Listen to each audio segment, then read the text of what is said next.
Dans Proverbes chapitre 23, versets 24 et 25, nous lisons « Le plus grand bonheur d'un père est d'avoir donné la vie à un enfant juste et sage. Donne cette joie à ton père et à ta mère, ce bonheur à celle qui t'a mis au monde. » Deux versets qui semblent une évidence. Dire que le bonheur d'un père, d'une mère est d'avoir un enfant juste et sage paraît une évidence. Et dans le vocabulaire des proverbes, c'est un enfant qui est juste dans ses relations avec ses amis, dans ses choix de vie, avec une moralité qui tient la route, qui a une vie sage, c'est-à-dire une vie conduite par Dieu sous l'autorité du Créateur.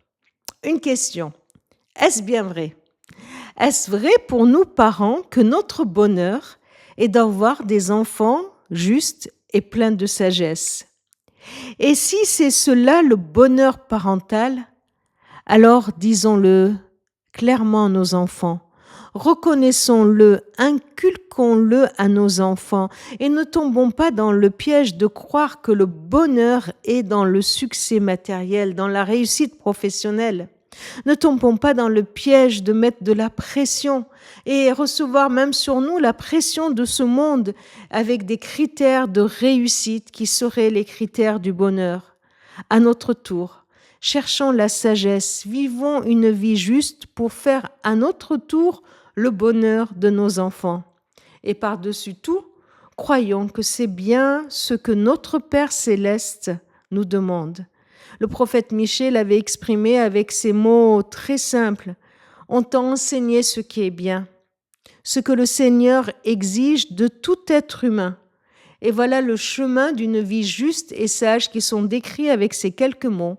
Dieu nous demande seulement que tu respectes les droits des autres, que tu aimes agir avec bonté et que tu suives avec humilité le chemin que lui, ton Dieu, t'indique.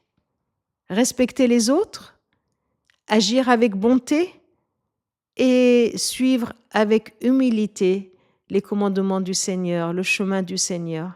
Voilà les 3 principes décrits dans Michée pour être juste, pour être sage et pour faire le bonheur de nos parents et de notre Père céleste.